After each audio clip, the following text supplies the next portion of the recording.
What's up? I'm Omar, Charro Gonzales, and this is Past the Guard. Omar Charro Rosales, fighting June 17th, Bayou City Event Center. Give us a little bit about yourself, man. Well, I'm Omar. I'm 31 years old, soon to be 32. Been going on my second pro year in August. It'll be my second anniversary. I work, I box, I really like this. It's a passion. Yeah. My family, man. So that's first and foremost. God and family, man, is first. Boxing is right there. How it should always be, man. How it should always be. So we know you got a late start. It's something that you've always liked, always been into. But what got you into boxing to actually go pro and start doing the things that you're doing now? Well, when I was 17, I started at 29 when I made this leap. When I was 17, I did about 3 months. As a youngster, you know what I mean? Like, it's culture for us, Mexicans. Boxing is culture. De La Hoya fight Chavez or things like that. As a kid, everybody get together and watch these fights and we'll be cheering and stuff. That being said, I did 3 months when I was 17, and one thing led to the next. Like a discipline, I stopped doing it. I had to stop doing that coach that my first trainer, he followed, he tried to get me back into it, and I didn't have the discipline.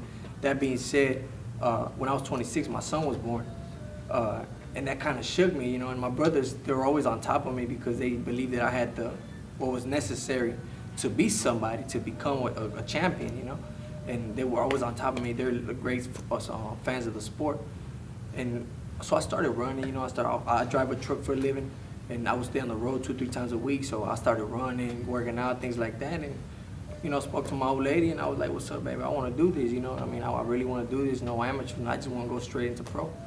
And she's like, well, let's do it, and here we are, so it's practically my son was the one that pushed me to follow, my dream, my what I believe to be my God-given talent. And when you grew up, what were some of the fighters that you watched or some of the memorable fights that really made you want to do what you're doing now? To be honest with you, the ones I remember big time were the Vargas de la Hoya, the Chavez de la Hoya. I remember everybody was mad. I was happy. I was a youngster. I was going for de la Hoya, and Trinidad de la Hoya, and then some of the Vargas fights. You know what I mean? Because the way his style of fighting, how angry he would fight, for lack of a better word. And to be honest with you, what started pushing me was later on when I started seeing Canelo.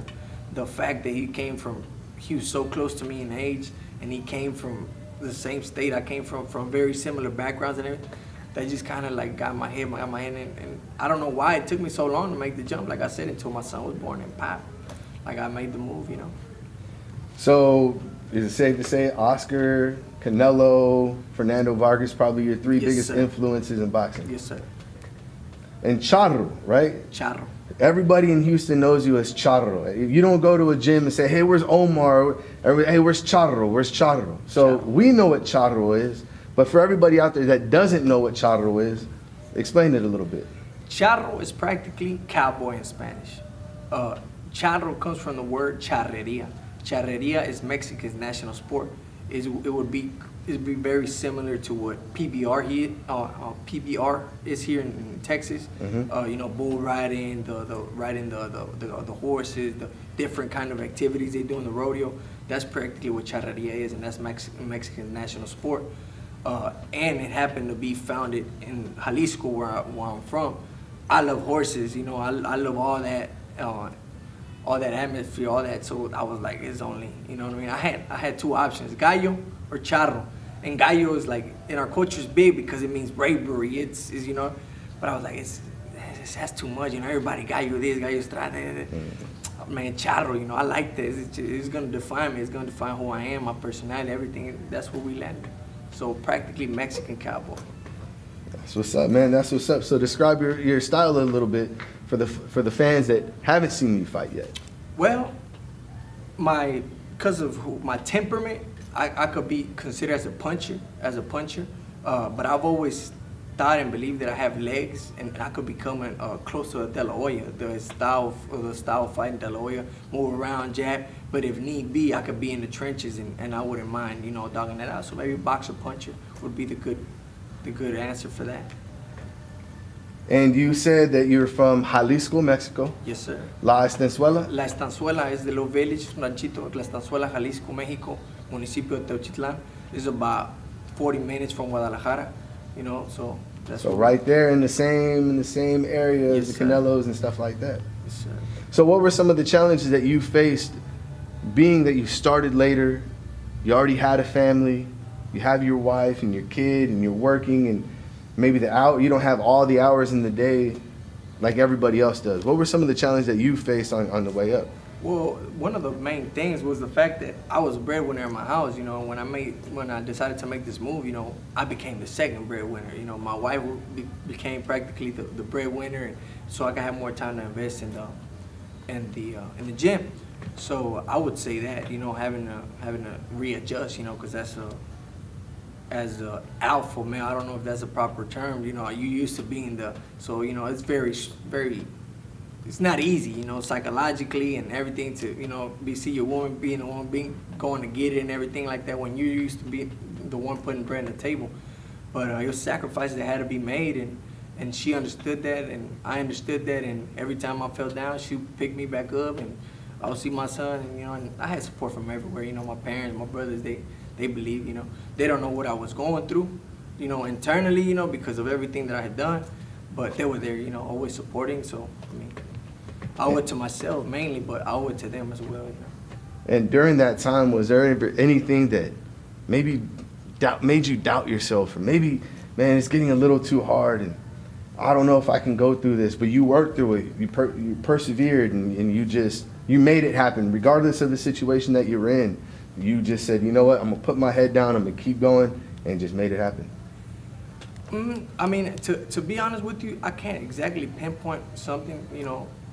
Thank God I've always been somebody healthy, you know. I've never actually had any injuries or nothing like that. But what I could tell you was maybe the part of the controlling the eating habits was probably the hard part for me, because like I would work my butt off and be in shape and everything like that after the fight. And then, you know, as a fighter, you know, if you sit there and eat bad 3, 4, 5 days in a row, you balloon back up, and then you got to restart it. And that's the thing that would sit there and throw me off. And maybe sometimes, man, dude, I really want to do this. You know, this is not a job. It's a lifestyle. You know, you can't clock in, clock out. You have to continue to do it. You know, in the morning when you wake up, you eat. At night, you know, everything is an everyday 24/7 kind of thing.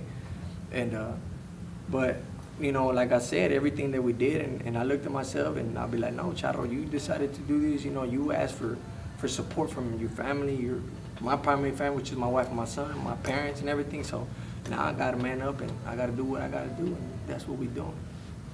And that's outside the ring. Now inside the ring, what are some of the things that you faced where maybe it hasn't been a smooth sailing, or maybe this or that, but now you're going?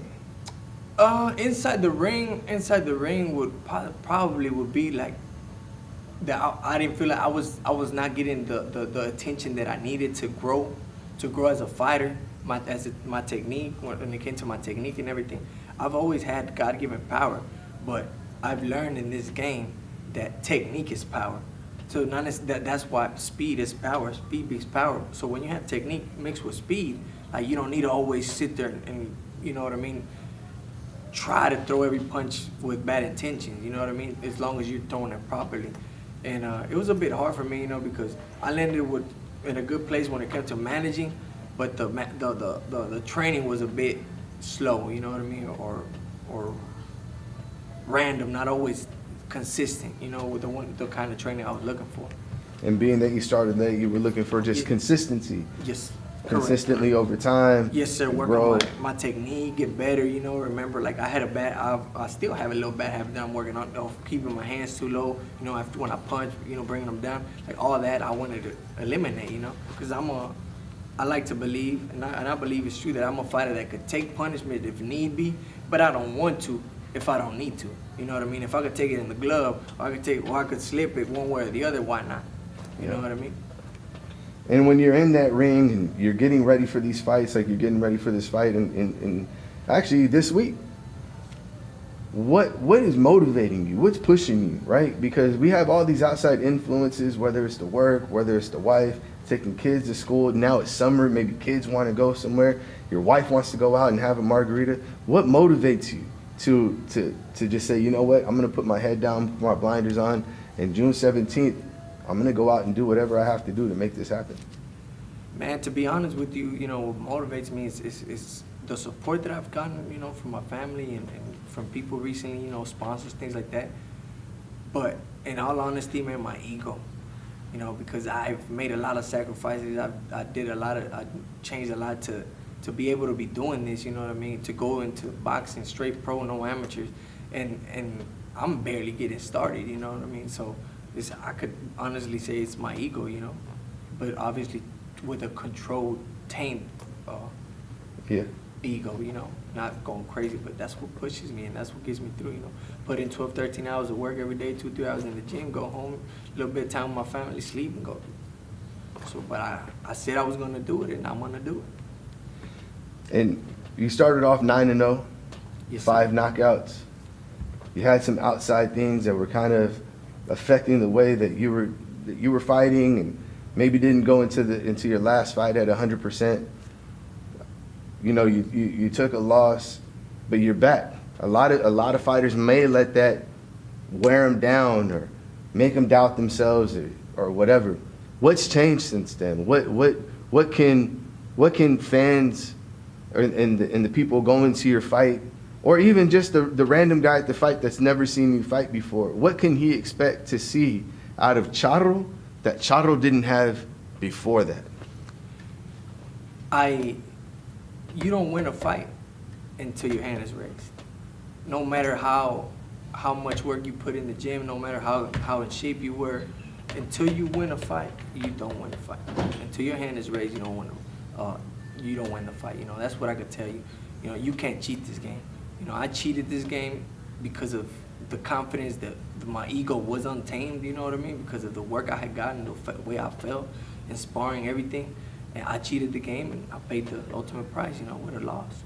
And so, that being said, it just motivated me to, next time I lose, if that ever happens again, it's going to be because it was a better fight.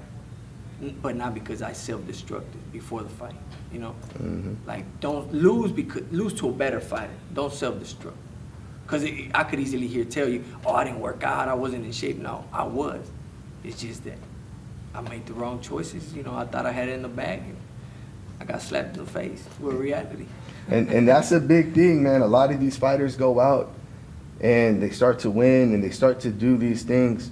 But that's actually one of the signs of a great fighter, is being able to control that.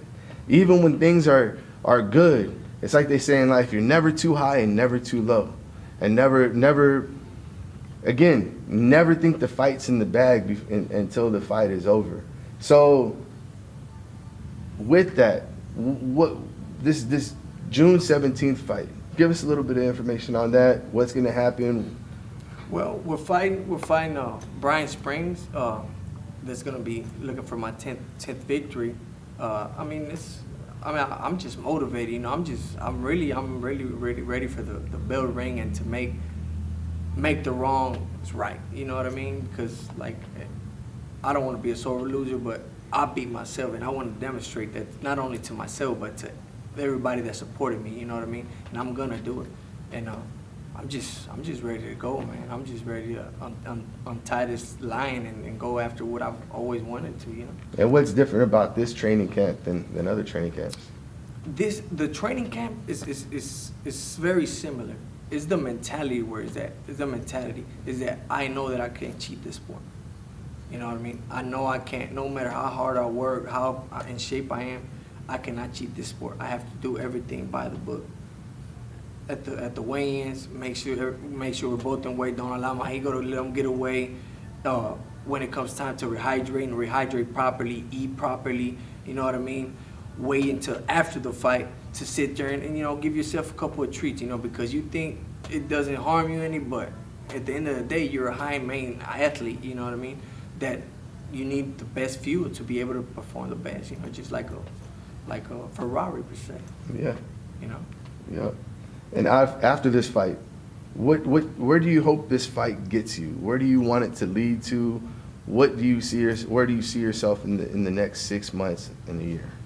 Well, in the next 6 months to a year, I for sure want to take my chances in the big time. You know what I mean? I see myself getting a couple more fights. You know, continue to build my experience.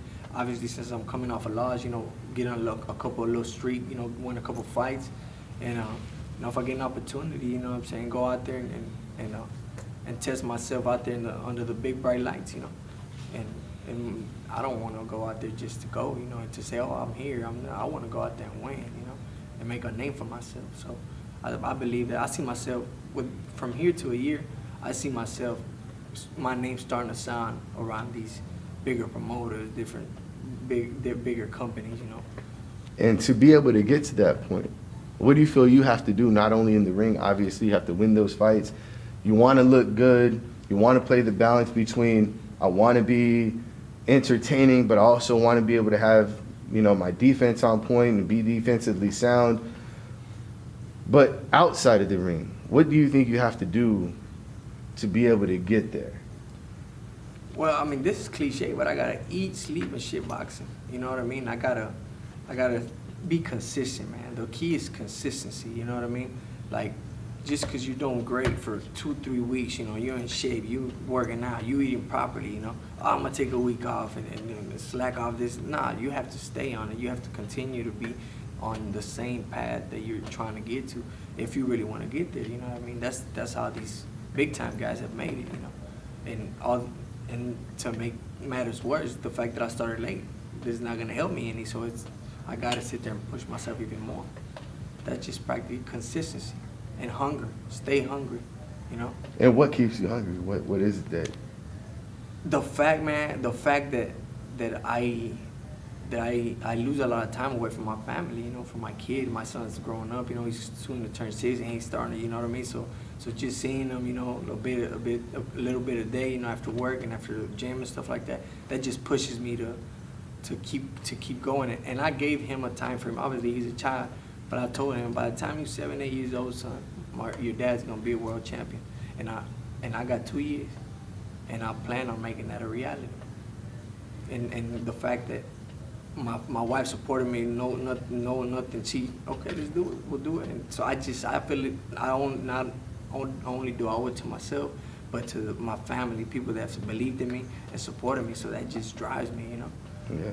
And these laws that I got, that just put me back on the path, like no, Omar, like that's you ain't done nothing yet. You know what I mean? You barely getting started. So get on the right track, do what you gotta do. And after that, did you have any doubters or? Doubters, or did I doubt myself? Both. Well, I mean, doubters you're always gonna have, you know what I mean? Especially because how I started late, and I'm sure when I got knocked out, you know what I mean? A lot of people are like, oh, he's gonna calm down, he's gonna forget about boxing, whatever, like that. But me personally, I'm gonna my pops, he calls me, you know, when I get back, he like, hey son, and he I heard it in his voice, you know, because he knows we're very egotistical males per se, you know, we're like, so a defeat we take a certain different kind of way. And he was his energy was a bit like expected for me to be, I don't know, down, you know, about the loss, things like that.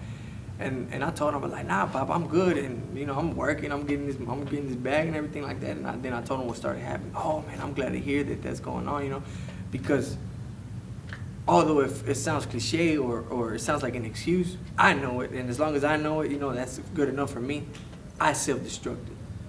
You know what I mean? I self-destructed before that fight because my ego was out of control, and that knockout loss, it just woke me up like, hey. Put everything back in check. Yeah, it put me right back in the loop. Like, hey, you know, the only thing I tell you is I thank God that I didn't get hurt, because I was in there fighting pure instinct. You know what I mean? Yeah. Off of bad decision making. You know what I mean? And it's your time to make it right now. Yes, sir. And that's exactly what we plan to do. We have a saying in Spanish. I don't know if you want me to say it in Spanish, but I'm gonna. Busca quien te lo pague, no quien te lo hizo. Look for who needs to pay you, not who owes you. You know what I mean? Mm-hmm. Since my rematch with the guy fell through, well, I'm gonna look for somebody else to put his face on it, to make him pay for that loss. You know what I mean? And eventually you want to get that back. Oh yeah, definitely, definitely. Yeah.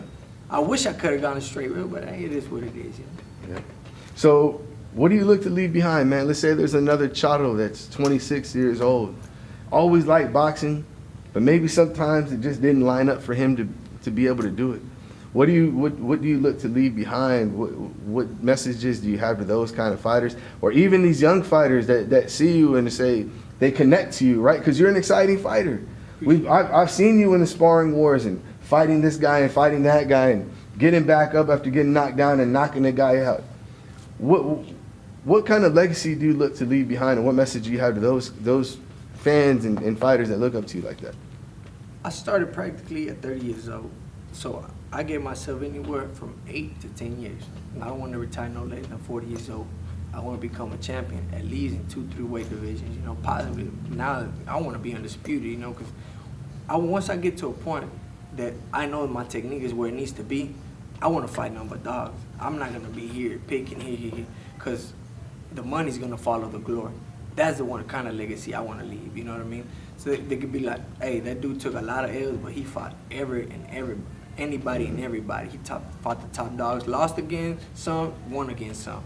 But that's what I want to do.